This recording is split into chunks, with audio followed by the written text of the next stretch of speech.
জামালপুরের দেওয়ানগঞ্জে বাংলাদেশ জামায়াতে ইসলামীর ৩ নং পাররামরামপুর ইউনিয়নের কর্মী সভা অনুষ্ঠিত হয়। জামালপুর জেলা প্রতিনিধি রফিকুল ইসলাম জানান, শনিবার সকালে পাররামরামপুর ইউনিয়ন ভূমি অফিস মাঠ প্রাঙ্গণে এ কর্মী সমাবেশ অনুষ্ঠিত হয়। বাংলাদেশ জামায়াতে ইসলামী পাররামরামপুর ইউনিয়ন শাখার সভাপতি মাওলানা মোহাম্মদ মাসুদ আহমেদের সভাপতিত্বে ও মোহাম্মদ মিকাদুল ইসলামের সঞ্চালনায় প্রধান অতিথি হিসেবে উপস্থিত ছিলেন বাংলাদেশ জামায়াতে ইসলামীর সাবেক জামালপুর জেলা আমির ও কেন্দ্রীয় মজলিসে শূরার সদস্য অ্যাডভোকেট মোহাম্মদ নাজমুল হক সাইদি।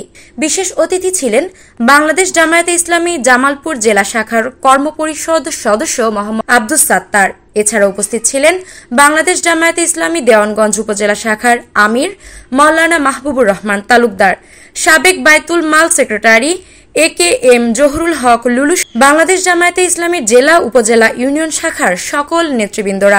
শেষে বৈষম্য বিরোধী গণ আন্দোলনে নিহত সকল বীরদের শ্রদ্ধা ও রুহের মাগফিরাত কামনা করে দোয়া করা হয়। দুর্নীতিমুক্ত ইসলাম ও ন্যায়ভিত্তিক সুশাসনে বাংলাদেশ বিনির্মাণে শপথ নিতে সন্দীপ তথা বাংলাদেশের সকল মানুষকে ইসলামী ও উদার গণতান্ত্রিক দল বাংলাদেশ জামায়াতে ইসলামের সাথে ঐক্যবদ্ধভাবে এগিয়ে আসার আহ্বান জানান।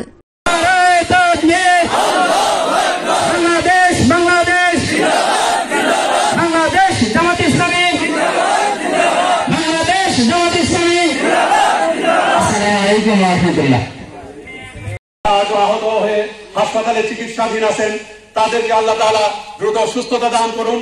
তাদের পরিবারের সদস্যদেরকে আল্লাহ ধৈর্য ধরার তৌফিক দান করুন এবং তাদের পাশে দাঁড়ানোর জন্য আল্লাহ তাআলা আমাদেরকেও মুক্ত মন দান করুন।